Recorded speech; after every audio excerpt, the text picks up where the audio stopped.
मेरे माँ बाप ने मेरा नाम शांति तो रखा, लेकिन मेरे जीवन में इतनी अशांति हो गई कि मैं क्या बताऊं। मेरी ये दुख भरी कहानी मेरी मनहूसियत का सबसे बड़ा सच है। मैं एक ऐसी लड़की हूं जिसके जीवन में दुखों के अलावा कुछ भी नहीं था। मैंने कभी बाहर की दुनिया ही नहीं देखी थी और ना ही मुझे लोगों से मिलने दिया जाता था। अब मेरी उम्र 24 साल है, जबकि मैं जवान हो चुकी थी, पर मेरी माँ मेरी शादी नहीं करा रही थी। मैं अपनी माँ से बहुत तंग आ गई थी, बल्कि वो मुझे घर से बाहर तक नहीं जाने देती थी। मुझे घर में हमेशा ही कैदियों की तरह कैद करके रखा जाता था। एक दिन मैं माँ से छुपकर गांव से थोड़ी ही दूर एक मंदिर में प्रार्थना करने चली गई। वहां पर मैंने एक बाबा को देखा। मैंने उन बाबा से कहा, बाबा जी मेरे लिए प्रार्थना कीजिए ना, मैं बहुत परेशान हूँ। मेरी माँ मुझे घर में कैद करके रखती है, यहाँ तक कि मेरी इस जवानी की उम्र में भी मेरी शादी तक नहीं करना चाहती है। मगर जैसे ही उस बाबा ने मुझे देखा, उसकी आंखें लाल हो गईं और वो चीखते हुए कहने लगा, तेरी वजह से तेरे घर वालों पर मुसीबतों के पहाड़ टूटने वाले हैं। जा, तू यहाँ से चली जा। और वो बाबा अपनी जगह से उठकर भाग गया। मैं बहुत परेशान हो गई थी। मुझे लगा ये बाबा पागल है। मगर मैं जैसे ही घर में दाखिल हुई तो जो मैंने देखा, मेरे सर पर आसमान टूट पड़ा, क्योंकि वहां तो मैं दुनिया की उन बदकिस्मत लड़कियों में से एक हूँ जिसके पास पैसा और खूबसूरती तो जी भर के मौजूद थी, लेकिन कहते हैं ना कि दुनिया में कोई भी पूरे तरीके से खुशकिस्मत नहीं हो सकता। मेरे साथ भी कुछ ऐसा ही हुआ था। मेरी खूबसूरती की वजह से मेरी माँ को हमेशा मेरी फिक्र ही लगी रहती थी। ना वो मेरी शादी करना चाहती थी और ना ही वो मुझे कहीं आने जाने देती थी।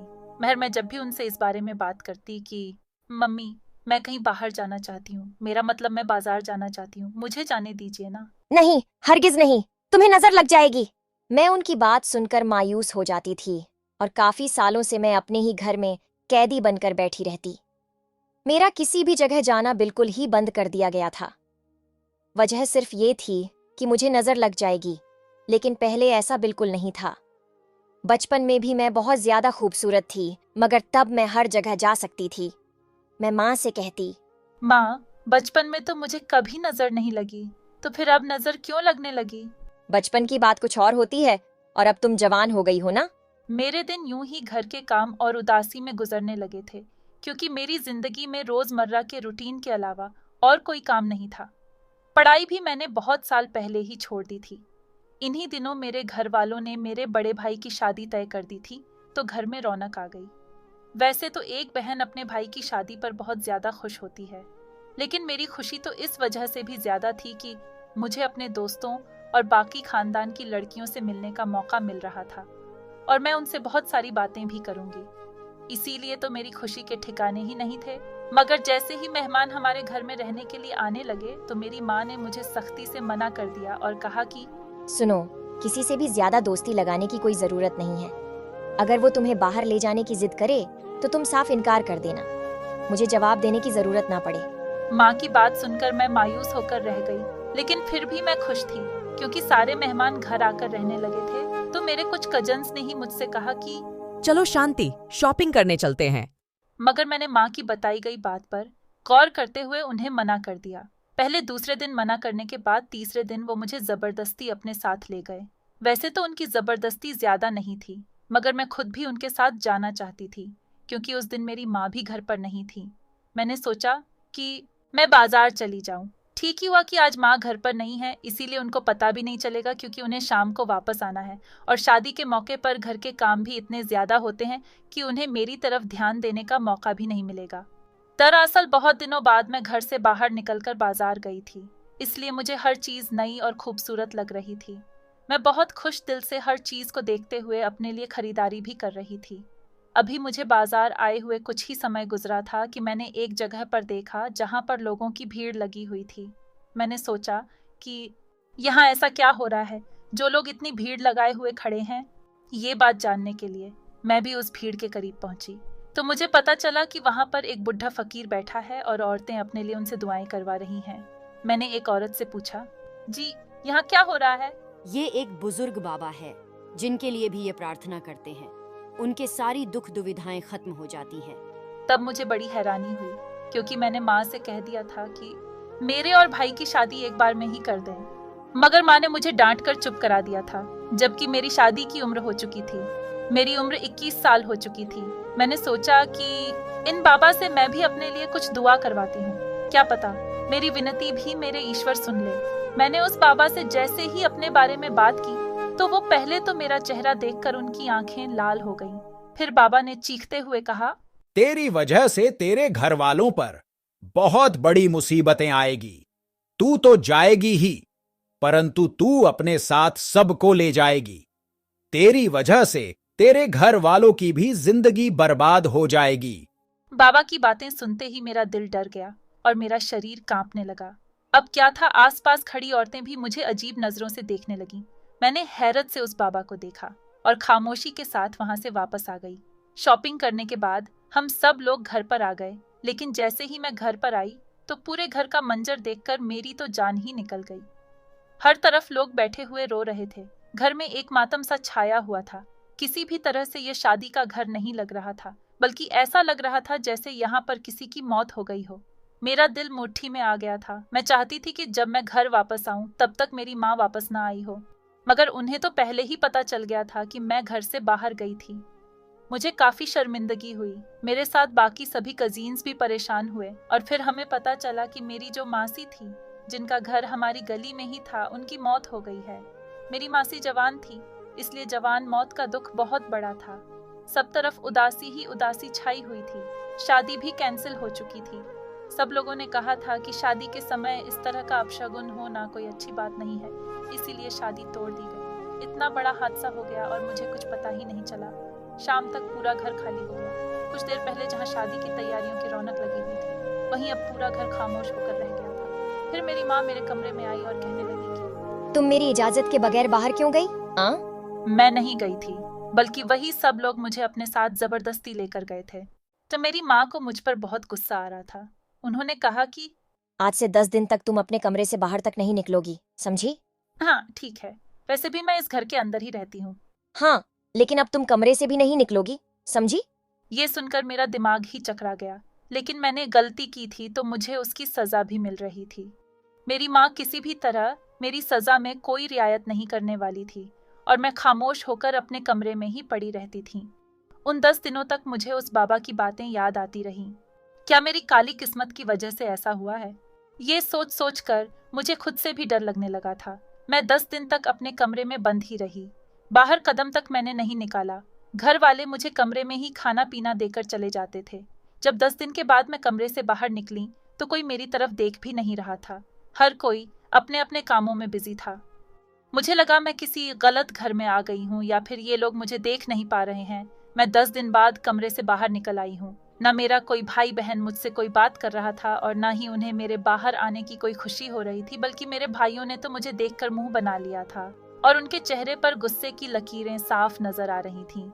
ये बात मुझे हैरत में डाल रही थी। आखिर ऐसी भी क्या बात हो गई? माना कि मैं उस दिन घर से बाहर निकलकर मैंने गलती की थी, लेकिन इस गलती की मुझे सजा भी मिल चुकी थी। फिर अब तक सब लोग मुझसे नाराज क्यों हैं? क्या वो शादी में मौत की वजह मुझे समझ रहे हैं? मैं उन्हीं सोचों में गुम हो गई थी। तभी मेरी माँ मेरे पास आई और एक चादर देकर कहने लगी, ये ले चादर, अब तुम्हें यह चादर हर वक्त पहनकर रहनी है। मैंने हैरानी से उस चादर की तरफ देखा और कहा, माँ, अब तो मैं अपने घर के अंदर ही हूँ और यहाँ कोई गैर भी नहीं रहता। सब मेरे अपने ही हैं, तो फिर मुझे चादर में ढक कर रहने की क्या जरूरत है? ज्यादा अपना दिमाग चलाने की जरूरत नहीं है। जो तुम्हें करना था वो तुमने कर लिया। तुम्हारा तो कुछ भी नहीं बिगड़ेगा। माँ का रवैया इतना सख्त था कि मैं कुछ पल के लिए गूंगी हो गई। मेरी माँ ने कभी मुझसे इस तरीके से बात नहीं की थी। मैंने खामोशी से वो चादर लेकर खुद ही अपने ऊपर ओढ़ ली। शाम से पहले ही मेरी माँ ने कहा कि दोबारा अपने कमरे में वापस चली जाओ। आज के बाद तुम्हें अपनी जिंदगी में यही रूटीन बना लेना है। सुबह 9 बजे से पहले अपने कमरे से बाहर नहीं निकलना और शाम होने से पहले ही अपने कमरे में वापस चली जाना। उनका हुक्म सुनकर मैं दंग रह गई। क्या ये मुझे अभी भी उस गलती की सजा दे रही थी? हालांकि मैं तो सजा काट चुकी हूँ, मगर मैंने फिलहाल अपनी माँ से कोई बहस नहीं कर सकती, क्योंकि मैं जानती थी कि उस वक्त सभी लोग मुझ पर गुस्सा करेंगे। खामोशी से अपने कमरे में लेटी हुई थी। अचानक रात के वक्त हमारे घर में झगड़ा शुरू हो गया। उनकी आवाजों की वजह से मुझे नींद नहीं आ रही थी, क्योंकि इतना शोर और ऊंची आवाज में मुझे नींद नहीं आती। हमारे घर में कोई भी ज्यादा ऊंची आवाज से बात नहीं करता था। मुझे सबकी आवाज सुनाई नहीं दे रही थी, लेकिन मैं इतना अंदाजा लगा सकती थी कि किसी बात पर बहुत ज्यादा बहस हो रही है। आखिर वो लोग किस बात पर बहस कर रहे थे? मैं ये भी नहीं जान सकती थी क्योंकि माँ ने मुझे कमरे से बाहर निकलने से मना कर दिया था। जैसे ही सुबह हुई मैंने बाहर निकलकर सबसे पूछा, रात को हमारे घर में झगड़ा क्यों हो रहा था? मैंने सबकी आवाज़ सुनी थी, मगर मेरी बात का इस बारे में किसी ने कोई जवाब नहीं दिया, बल्कि मुझे झड़ कर रख दिया और कहा कि तुम्हें अब किसी भी बात से कोई मतलब नहीं होना चाहिए। तुमने जो गलती की है उसका नुकसान अब हम सबको भरना पड़ेगा। दोबारा मुझे इस बात का ताना दिया गया। इस बार मैंने ही सब्र का घूंट पी लिया क्योंकि मैं जानती थी कि गलती मेरी ही थी। मगर ये लोग कैसी भरपाई करने की बात कर रहे थे ये भी मैं समझ नहीं पा रही थी। इसलिए पूरा दिन गुजरने के बाद मैं अपने कमरे में गई तो मैंने खुद से फैसला लिया कि मैं घर में जो भी कुछ हो रहा है इस बारे में पता लगा कर ही दम लूंगी। आखिर मेरी वजह से ऐसा भी कौन सा पहाड़ टूट पड़ा था। मैंने घर से सिर्फ बाजार तक जाने की गलती की थी, वो भी माँ सिर्फ मुझे इसीलिए मना करती थी ताकि मुझे नजर ना लग जाए। नजर मुझे ना लगे इसके लिए सारा खानदान मुझ पर क्यों गुस्सा हो रहा था। जैसे ही रात हुई दोबारा मुझे अपने घर से झगड़े की आवाजें आने लगीं, तो मैं अपने कमरे को धीरे से खोलकर बाहर निकल आई। वैसे तो मेरे माता पिता और बाकी सबको यकीन था कि अगर उन्होंने मुझे बोला है कि मैं बंद हो जाऊं तो मैं बंद हो जाऊंगी, क्योंकि पिछले बहुत दिनों से मैं ऐसा ही कर रही थी। लेकिन आज मैं यकीन तोड़कर कमरे से बाहर निकल आई ताकि पता लगा सकूं कि आखिर माजरा क्या है। सीढ़ियों के पास से छुपकर मैं हॉल में देखने लगी थी और जो मैंने देखा वो देखकर मेरा होश उड़ने लगा। जहां मेरे सारे घर वाले मौजूद थे और उन सब के दरमियान एक आदमी था जो सर पर पगड़ी बांधकर बैठा हुआ था। मेरी माँ का मुंह तो ऐसे हो रहा था जैसे अभी रो पड़ेगी, जबकि मेरे पिता सिर को हाथों में पकड़कर बैठे हुए थे। मुझे समझ नहीं आ रहा था ये सब लोग ज्यादा परेशान क्यों हैं और ये सब कुछ क्या हो रहा है और ये आदमी कौन है। मगर मैं इतना जरूर समझ गई थी कि मामला बहुत संगीन है, इसी वजह से ये लोग मुझे कमरे में बंद कर रहे हैं, वरना मेरे घर वालों ने कभी भी मेरे साथ ऐसा सलूक नहीं किया।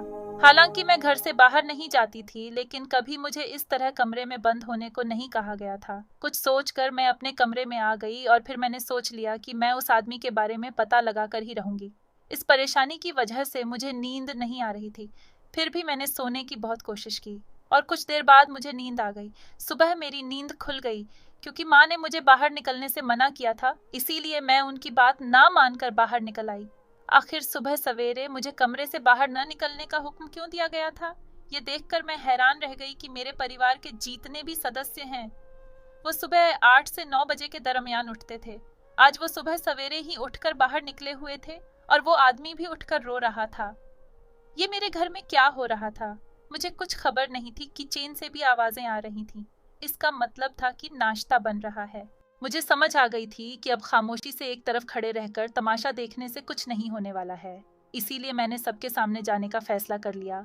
लेकिन मुझे नहीं मालूम था सबके सामने इस वक्त जाने का फैसला मेरे लिए किस कदम गलत साबित होगा।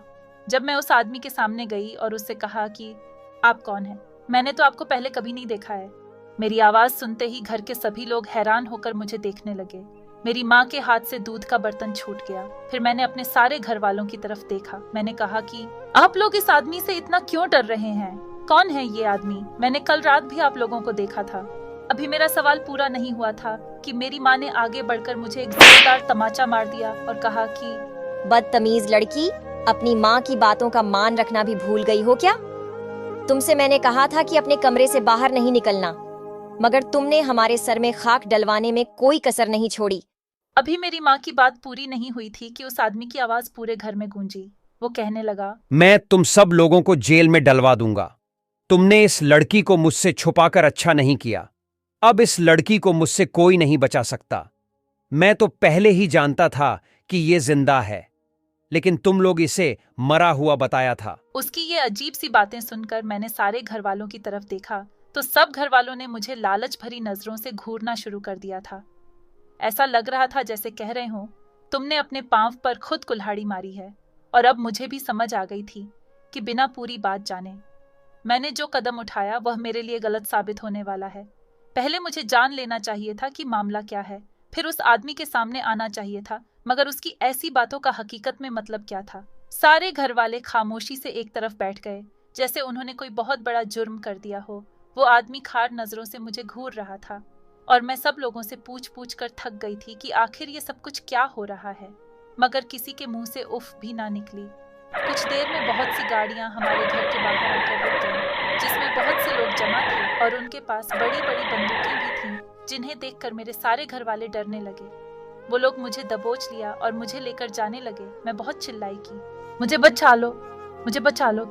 मुझे समझ नहीं आ रहा कि ये सब कुछ क्या हो रहा है, लेकिन मेरी किसी ने भी एक बात न सुनी। सब लोग खामोशी से मुझे जाता हुआ देखने लगे। वो मुझे लेकर चले गए तो मुझे लगा आज तो शायद मेरी मौत पक्की है, क्योंकि उस आदमी की बातों से ऐसा ही लग रहा था कि वो मुझे मारकर ही दम लेगा। शायद मेरा शक कुछ गलत भी कम नहीं था।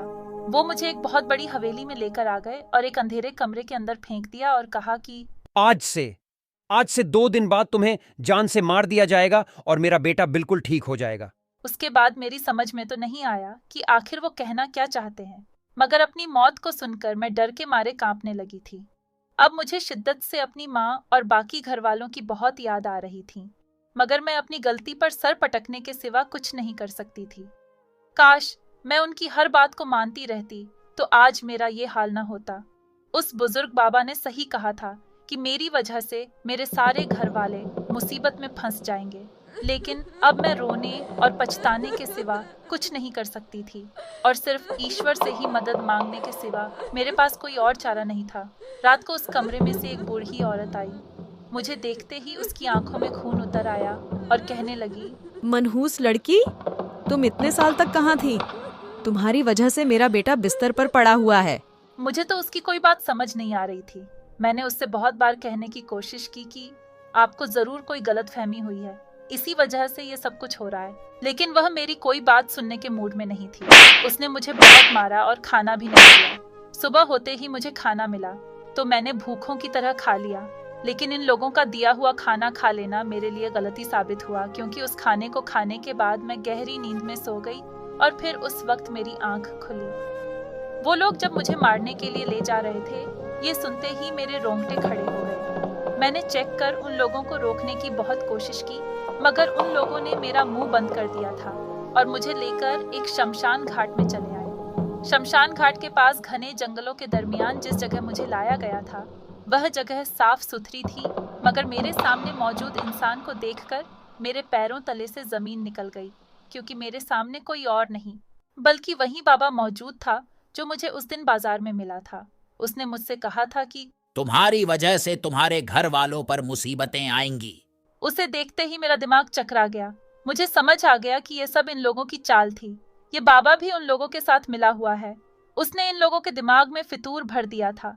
मुझे घर से बाहर जाना ही नहीं चाहिए था, मगर अब तो कुछ भी नहीं हो सकता था। और उस वक्त वहां पर एक चारपाई भी लाई गई जिस पर एक बीमार लड़का लेटा हुआ था। मैं समझ गई कि ये वही है जिसकी बीमारी की वजह से ये लोग मुझे सता रहे हैं। पता नहीं वो बाबा क्या पढ़ रहा था, और एक तरफ मुझे भी चादर देकर बैठाया गया। फिर बाबा ने कहा, जैसे ही मैं बोलूं वैसे ही तुम इस लड़की को मार देना, मगर ख्याल रखना कि इस लड़की की चीखें तुम्हारे बेटे के कानों में जरूर पड़नी चाहिए। तुम्हारा बेटा बिल्कुल ठीक हो जाएगा। उसकी बात सुनकर मुझ पर एक खौफ सा हावी हो गया था। मैं चीखने चिल्लाने लगी। मैंने कहा कि क्या तुम लोग पागल हो? मुझे मारने से ये लड़का कैसे ठीक हो जाएगा? ऐसा कुछ भी नहीं होता। यह लड़का मुझे बीमार लगता है। उसका किसी अच्छे डॉक्टर से इलाज करवाया जाए तब ये ठीक होगा। मुझे मारकर तुम लोगों को क्या लगता है कि ये लड़का ठीक हो जाएगा? कभी नहीं, कभी नहीं। समझे? मेरी बात सुनकर उस औरत ने मुझे दोबारा थप्पड़ मारा और कहा कि खबरदार, जो तुमने अपने मुंह से मेरे बेटे का नाम भी लिया तो। अभी ये झगड़ा चल ही रहा था कि उसी वक्त वहाँ पर पुलिस आ गई। पुलिस को देखते ही वो बाबा भागने लगा, मगर वहाँ मौजूद लोगों ने उसे रोका। तुम कहाँ जा रहे हो? इस लड़की को मारेंगे तो हमारा बेटा ठीक हो जाएगा। हमारे लड़के को ठीक करके ही जाना। लेकिन पुलिस ने इन सबको अपने हिरासत में ले लिया था। तभी वहाँ मौजूद लोगों को पता चला कि ये बाबा एक बहुत बड़ा मुजरिम है जो कई सालों से लोगों को बेवकूफ बना रहा था। वहाँ मेरे माँ बाप और बाकी घर वाले भी आ गए। उन लोगों के आने से मैं समझ गई थी कि पुलिस को इन्हीं लोगों ने बुलाया है। पुलिस इन सब लोगों को पकड़ कर ले गई। उस लड़के को भी अस्पताल पहुंचा दिया गया। मैं अपने घर वालों के साथ वापस आ गई और घर आने के बाद अपने माता पिता और बाकी सबसे माफी मांगने लगी। लेकिन मैंने अपनी माँ से पूछा कि माँ, आखिर ये सब कुछ क्या हो रहा था? उस आदमी को आप लोगों ने तब क्यों नहीं रोका जब वो मुझे यहाँ से लेकर जा रहा था? मैं तुम्हें एक दिन सब कुछ सच बताने ही वाली थी, लेकिन मैं किसी ऐसे मौके का इंतजार कर रही थी जो बिल्कुल सही हो। मगर जैसे जैसे तुम बड़ी होती गई तो मैंने सोचा कि ऐसे मामलों के बारे में तुम्हें बताकर क्या फायदा। मगर जिस दिन तुम बाजार गई, मुझे उसी वक्त पता चल गया था कि उस इंसान को तुम्हारे बारे में जरूर पता चल जाएगा। इसीलिए जब तुम घर वापस आई, पहले तो वो हादसा हो गया। हालांकि वह हादसा कुदरती तौर पर हुआ था, मगर उससे भी पहले मुझे उस इंसान के यहाँ आने की खबर हो गई थी। इसीलिए मैंने तुम्हें कमरे में बंद रहने को बोल दिया था। हमने सोचा था कि 10 दिन के अंदर हम उस इंसान को बहला फुसला कर यहाँ से भेज देंगे, मगर इस कोशिश में हम नाकाम हो गए, क्योंकि 10 दिन के बाद भी वो यहीं पर मौजूद था। माँ, आखिर वो इंसान कौन है? वो आदमी मेरे और आप लोगों के पीछे क्यों पड़ा हुआ था? वो आदमी तुम्हारे दादाजी की दूसरी बीवी की औलाद है, जो पहले हम लोगों के साथ ही रहता था। लेकिन जिस दिन तुम पैदा हुई, उसी दिन उनके बेटे के साथ एक हादसा हो गया था। उसकी बीवी के हाथों उसका बेटा दूसरी मंजिल से नीचे गिर गया था। वो अपने बेटे को अस्पताल लेकर चले गए, मगर डॉक्टरों ने बोल दिया कि आपका बेटा अब कभी ठीक नहीं हो सकता। वो एक चारपाई पर जिंदा लाश की तरह पड़ा रहेगा। बाद में उनकी बीवी ने उनके दिमाग में फितूर भर दिया कि उस मनहूस लड़की के पैदा होते ही हमारे बेटे पर मुसीबत आ गई, इसलिए हमें किसी बाबा के पास जाना होगा। ये बात सुनते ही सब लोगों का दिमाग खराब हो गया और सब लोग उस औरत की बातों में आ गए, और ये सब इसी बाबा का करा धरा था। ये लोग किसी बाबा को उठाकर ले आए। उस बाबा ने आते ही बोला कि तुम लोग सही सोच रहे हो, सब कुछ उस लड़की की वजह से ही हुआ है। जब ये लड़की मरेगी तभी तुम्हारा बेटा ठीक होगा। बस तब से ही ये लोग तुम्हें मारने के पीछे पड़ गए। मगर जब खानदान वालों को इस बात का पता चला तो सारे खानदान वालों ने उन लोगों से बायकॉट कर दिया और कहा कि हमेशा हमेशा के लिए इस घर से चले जाओ। तब ये लोग कहीं दूर चले गए, मगर कुछ सालों बाद ही वापस आ गए। जब ये लोग वापस आ गए तो मैंने तुम्हारा हर जगह आना जाना बंद कर दिया, क्योंकि हम लोगों ने उन लोगों तक ये झूठी खबर पहुंचा दी थी कि तुम मर गई हो और उनका बेटा कुदरती तौर पर ठीक नहीं हो रहा। मगर शादी के दरमियान उन्हें तुम्हारी जिंदा होने की खबर मिल गई। तब वो दोबारा घर में वापस आ गए, मगर फिर भी हमने सोचा कि पुलिस के मामले में पड़ने से बेहतर है कि हम सुलह और सफाई से इनको भगा देंगे। 10 दिन तक तुम्हें कमरे में बंद रखा, मगर फिर भी तुम्हारी बेवकूफी की वजह से उसे पता चल गया। लेकिन चलो, अच्छा हुआ जो भी हुआ। अब ये मुसीबत हमारे सर से हमेशा हमेशा के लिए उतर गई। कभी कभी ऐसी मुश्किलों का सामना करके ही हम लोग आजाद होते हैं, और जब तक हम डरते रहते हैं तब तक डर हमारे सर पर तलवार की तरह लटका रहता है, जैसे कि हमारे साथ हुआ था। ये सब सुनकर मैं फूट फूट कर रोने लगी और ईश्वर का शुक्रिया अदा करने लगी। शायद मैं मौत से ही लड़कर वापस आई थी। अब मुझे सच्चाई का भी पता चल गया था कि माँ क्यों मुझे घर से बाहर नहीं निकलने देती थी। हमारे माता पिता हमारे बारे में भला ही सोचते हैं, लेकिन हम कभी कभी अपनी भावनाओं में बहकर उनको भी गलत समझ बैठते हैं। कुछ दिनों बाद मेरी भी शादी एक अच्छे लड़के से हो गई और मेरे भाई की भी शादी हो गई। हम सब हंसी खुशी अपनी जिंदगी गुजारने लगे। अब मुझे और मेरे परिवार को किसी का भी कोई डर नहीं था। दोस्तों, उम्मीद करती हूँ कि आपको हमारी कहानी पसंद आई होगी। अगर हमारी कहानी पसंद आई है तो वीडियो को लाइक करें, चैनल पर नए हैं तो चैनल को सब्सक्राइब करें, और हाँ, नोटिफिकेशन बेल को जरूर दबाएं ताकि अगली अपडेट सबसे पहले आपको मिले।